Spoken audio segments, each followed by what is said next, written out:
हाय friends அனைவருக்கும் வணக்கம். Welcome to my channel தருணின் சுவையரம்பு.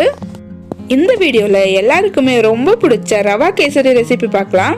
இந்த ரெசிபி எப்படி செய்யறதுன்னு பார்க்கிறதுக்கு முன்னாடி நம்மளோட சேனலை சப்ஸ்கிரைப் பண்ணாதவங்க சப்ஸ்கிரைப் பண்ணிக்கோங்க.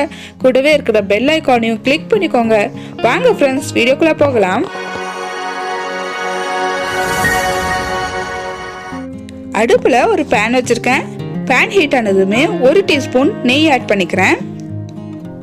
நெய் உருகுனதுக்கு அப்புறமா ஒரு 12 போல முந்திரி ஆட் பண்ணிக்கிறேன். முந்திரியை லோ ஃப்ளேம்ல வச்சு லைட்டா வறுத்துக்கலாம்.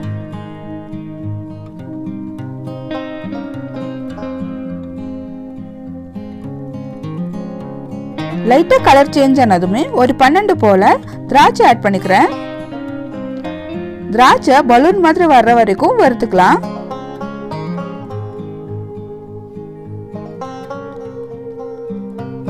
இப்போ இது ரெடி ஆயிடுச்சுங்க.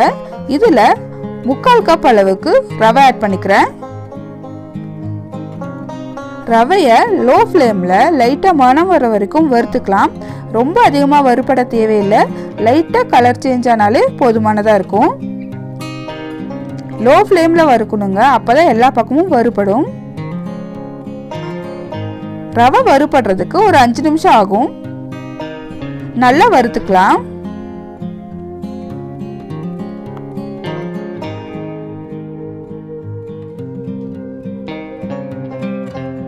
ரவை ரெடி ஆயிடுச்சு.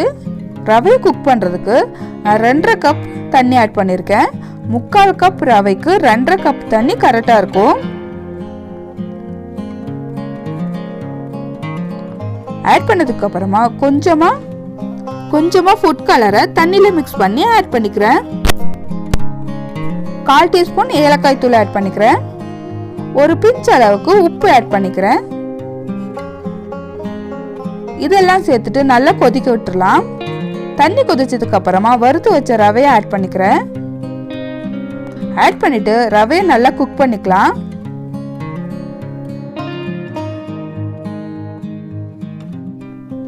ரவை நல்லா வெந்ததுக்கு அப்புறமா 1 கப் அளவுக்கு சுகர் ஆட் பண்ணிக்கிறேன். 3/4 கப் ரவைக்கு 1 கப் சுகர் சரியா இருக்கும். 2.5 கப் தண்ணி ஆட் பண்ணும். சர்க்கரை ஆட் பண்ணதுமே சர்க்கரை உருகும் போது தண்ணி விடும். அதுலயும் ரவை நல்லா குக் ஆகும்.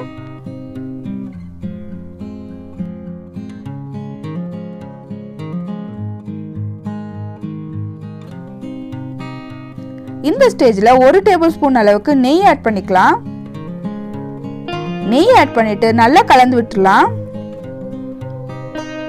கைவிடாம கலரணும், இல்லைன்னா அடிபிடிக்க சான்ஸ் இருக்கு.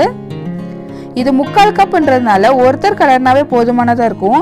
இது அதிகமான அளவுல செஞ்சீங்கன்னா 2 பேர் செய்யணுங்க. ஒருத்தர் ரவை ஆட் பண்ணும்போது ஒருத்தர் கலந்து விடணும். ஒரு 2 நிமிஷம் நல்லா கலந்து விட்டுறலாம்.